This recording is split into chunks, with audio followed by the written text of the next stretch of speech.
next up, we have Glen Turner is going to give us a talk about his life at Aniridia. This is actually, for those of you who are there, postponed from last year.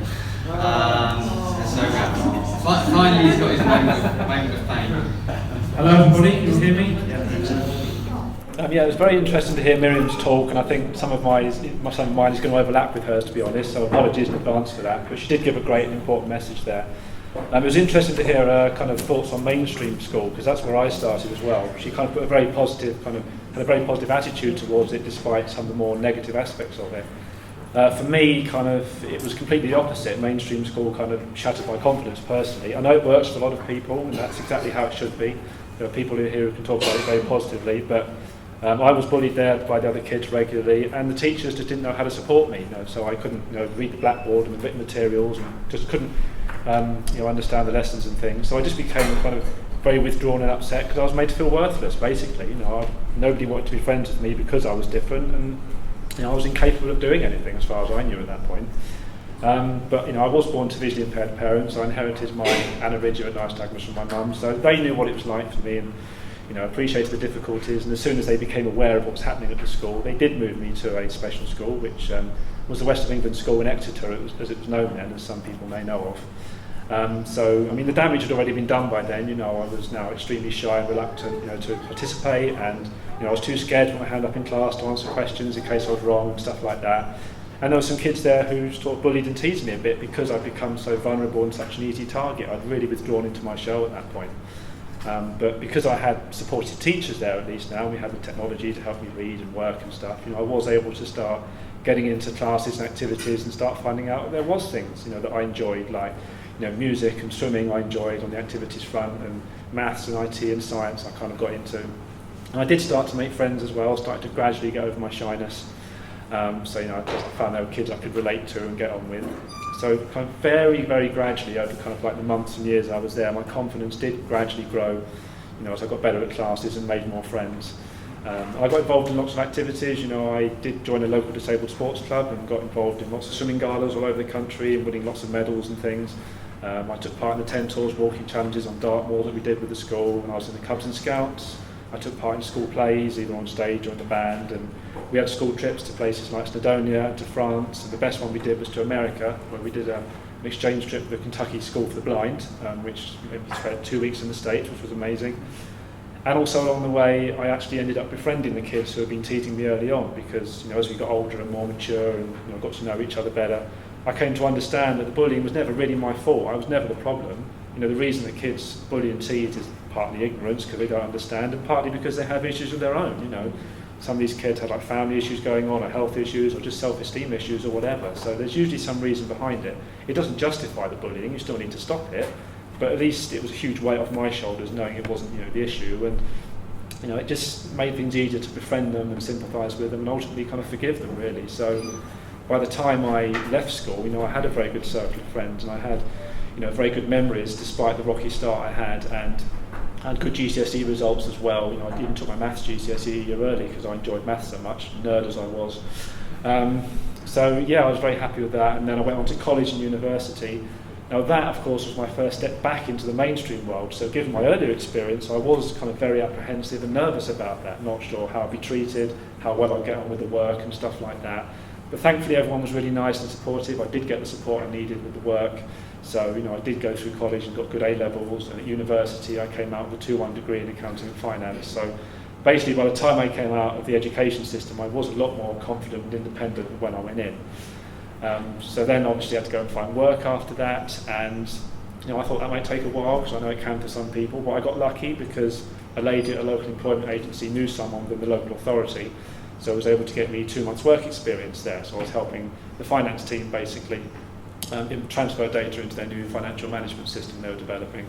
And again, as I regularly say, I was kind of quite shy starting off around all these new people, and not sure if I'd be able to do the work they wanted, but it did go very well. And as a direct result of that, quite unexpectedly, I was invited to go down to the printing department because they saw I was good with computers and they needed an extra pair of hands. So even though I had no experience of printing at all, no knowledge of it, no intention of having it as a career, I found I could understand the software and the programming involved, and the basic printing concepts and design concepts, and they took me on a temporary contract basically, which I was delighted about, and that got extended a couple of times, a few months each time. And then in order to keep me on, they went out of their way to create a brand new position within the department, which I had to apply for. I had to go to an interview, you had to go through the proper processes with HR and stuff. But I did get the job, and 14 years later I'm still working for them. And it's brilliant, I love working there. It's a great variety of work. We produce lots of different documents. The elections recently kept us very busy. I do surveys and mail shots and all sorts. And again, I was a bit shy there, but then so were other people around me in a way, because some of my colleagues weren't used to working with visually impaired people. So I think some of them were a bit wary in terms of what I might be capable of.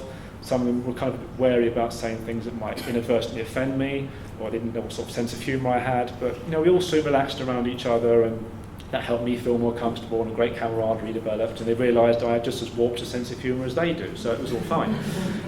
So yeah, that's worked very well, and I got access to work support there as well. So I got a CCTV to read things under, and magnification software for the computer, and taxi travel to and from work. So they're all kind of essential tools to help me do my job. I couldn't have done it without all that stuff as well. So if you do have a job with Aniridia, do seek out access to work support. I know we had a talk about it last year, which is on our YouTube channel, so do check out the information on that. I definitely recommend it.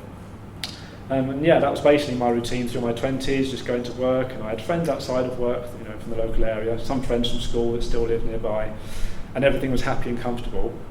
And then when Dad passed away unexpectedly early, some years later, that kind of changed everything completely, because when my nan then passed away, kind of a couple of years after that, we inherited a London home. My mum and I decided to kind of move up there and make a fresh start, because there was nothing holding us in Devon anymore. So we did move up to London, which some people thought we were crazy for doing because it's so much busier and more hectic. And I get that, it's not for everyone. It is a very overwhelming city. But it made sense for us because Mum and Dad were born in the city, and I visited a lot over the years to see our relatives. So I was already comfortable getting around there and dealing with the crowds and stuff. So we did move up there, and my job was also safe as well because the council were keen to keep me on. So they offered me the chance to become a home worker, which I happily accepted. So they sent the computer up, stuck a broadband connection in, and I'm still working happily from home for them, which is great. The big risk I had though now was social isolation, because despite being in a huge city, the irony is you can become very lonely in that environment. I didn't know anybody there, and I wouldn't be meeting anyone during the day now at work either. So I had to kind of really build on the confidence I built over the years to push myself to meet people from scratch now. Which I was very apprehensive about and was very nervous about, but through all my research beforehand I did discover there were various social groups up there.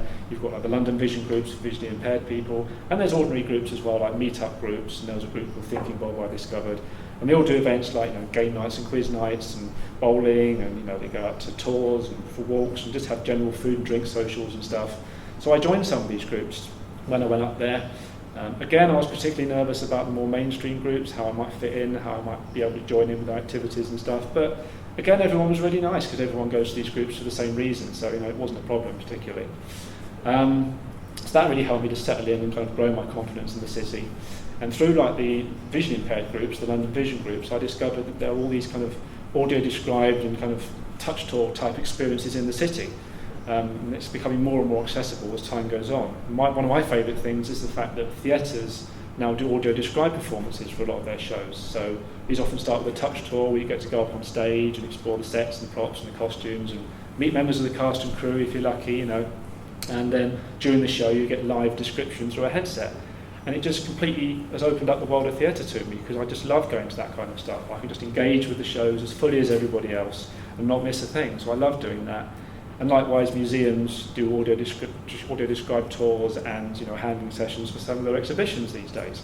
So I love doing all that. I love exploring the culture of the city in that way, and going to concerts and going for walks and tours and eating out and exploring the shops and things. It's such a vast city. There's always so much going on. I love exploring the place. So all that sort of further helped me to increase my confidence. But then the other thing I discovered during all my research that was perhaps less expected was this whole community of bloggers and YouTubers that are out there, all sharing their experiences and adventures, with their disabilities and visual impairments, and raising awareness of various issues. And I found it very engaging and relatable and informative. And the more I followed these people, the more I thought, well, maybe I should give that a bit of a go, kind of put my 2 pence in. Maybe help me make 1 or 2 connections online just for a bit of advice and support. So eventually I plucked up the courage to make a few posts about my condition and my experiences, and a few videos later on as well. And didn't expect anyone to care or notice. Thought I'd probably just delete them in a few months, nobody will notice. But it did get noticed by other visually impaired people and parents of visually impaired children and charities, and it's just evolved from there, basically. I keep writing regularly now about my condition and my experiences and the stuff I get up to in London and the entertainment I enjoy and so on. And I'm just very grateful for all the followers I've had. If any of you already follow me, then thank you very much. If any of you want to, let's do a cheeky plug, shall we? It's wellinever.com. That's the word I in the middle, so welleyenever.com. That's where I post all my ramblings, basically. And yeah, I'm very grateful for all the followers I've had, everyone who shares and likes my posts and things. What's been less expected, what I had never anticipated, was all the other opportunities that resulted from just taking this chance. Public speaking being one of them. I never wanted to stand up in front of a whole crowd of people and witter on about myself for ages. I never had thought I was even capable of that, but the Nystagmus Network first invited me to do it, and Sue Ricketts, who some of you know, very nicely persuaded me to do it, and it worked out really well. And so this is the third time I've done it now. And I've also written guest posts for various other websites and organisations, disability charities, and other places like the Old Vic Theatre featured me recently. I've taken part in research projects and focus groups. I've had free tickets to occasional things. I've met other bloggers and YouTubers, and just this last month I had a documentary made about me by some film students, which is going on social media soon.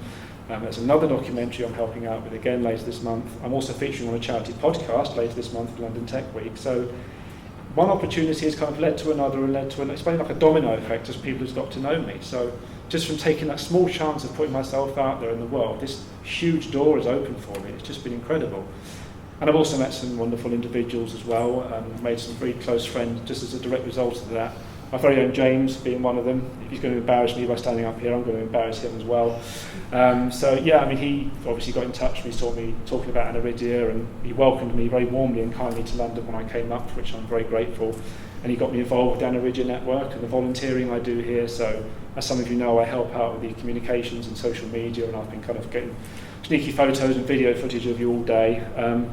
And yeah, I've learnt a lot from doing that, about promotional material on social media, which has helped me in my own kind of personal blogging work. And I've met new friends and contacts through the charity, and it's just been really rewarding to know that the information I'm sharing and publishing is proving helpful and supportive to people. And I can't spend a huge amount of time on it, of course, none of us can, but I'm happy to do what I can. And if anybody wants to help out with the communication side, helping us research content online from blogs and news and fundraisers and stuff, and to help us write blog posts, then do let James or I know, because the more information we can help to share with people, the better it is for everybody. And indeed, as James has mentioned earlier, any volunteering you can offer, any skills you have, are all useful to the whole community, not just to the trustees and people like me. So yeah, any help you can give is appreciated. And then the other kind of special person I met through my blogging and that is my girlfriend, which I never expected. It seems to have been a better dating profile than I could have ever hoped for. She got in touch, a young lady called Claire, she got in touch last year, and I know she'll be watching this back, so she'll be blushing furiously right now. But no, she got in touch when she saw my blog, because a mutual friend of ours had put us in touch, and this was a friend I'd met through a social group, so again, you never know what opportunities are going to come up. And yeah, we just ended up chatting for a while and met up and went to some museum exhibitions and theatre shows together, and we just started dating last September, and we're still very happily together now, for which I'm very grateful. Again, she's given me a huge boost in my confidence, and it's just wonderful to share my adventures with someone so special, so I'm really grateful for that. And then last year, Claire, James and myself all got together to do a charity abseil down the Orbit Tower in the Olympic Park in London, which is the UK's tallest sculpture. It's an 80-metre freefall abseil. So James has raised money for Aniridia research. How much did you get? Just over £1,000. Just over £1,000 James got. And I raised £920 for Nystagmus research, which included, thanks to the social media influence I seem to have, a £250 donation from Richard Osman from Pointless, which I still don't know why he did that. Well, I'm very grateful if he ever sees this. Thank you, sir. So yeah, it's just, with all that going on, I'm in a really good place at the moment. Things are going well. I'm sure life will throw up challenges in the future. My site has remained stable so far, so there might be challenges on that front later on in life. But yeah, I just want to enjoy life as much as I can, and I just encourage everyone else to do the same. Don't be afraid to try things out. We all have our skills and talents, even if we don't quite know what they are. I didn't know it'd be blogging or printing or anything like that. Don't be afraid to try things. Don't be afraid to take the opportunities that come up, because the more confident you can get in yourself doing things, the easier it is to connect with people or meet people who are into the same things, and you never know what friendships and opportunities will come up. And if you're a parent of a visually impaired child, like Miriam said, help them to get involved and enjoy life and find things they enjoy doing, because the more confidence and happiness you can give them now, the better foundations you've got for the future. Because even if things seem hard now, there is every possibility your child will have a happy and successful life in the future. So just focus on the here and now rather than worrying about too far ahead. And that's pretty much it. I think if there is any time for comments or questions, people are welcome. But thank you very much for listening to my ramblings. I hope you found that interesting.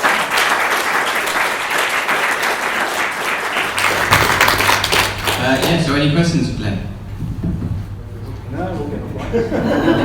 I've got a comment. Liam reckons that the Richard bloke from Pointless has Nystagmus. He has got Nystagmus. That's he has why. indeed. That's why. Yeah. I just tagged him randomly on Twitter, because I knew he had it, thinking he might like it or share it. I never expected him to donate, but it was very kind of him to do so. Yeah, absolutely. Yeah, and I know he always had a lot of worries about reading the auto cue. With Nystagmus. Worries, and I can't remember if he says he doesn't. That's partly why he has the laptop. Well, the laptop is never on, is it? That's the crazy thing about it. He's also written a novel now, isn't he, original? So that's what I'm going to do. Okay, that it? Any more questions? No. Thank you very much, Glenn. Thanks.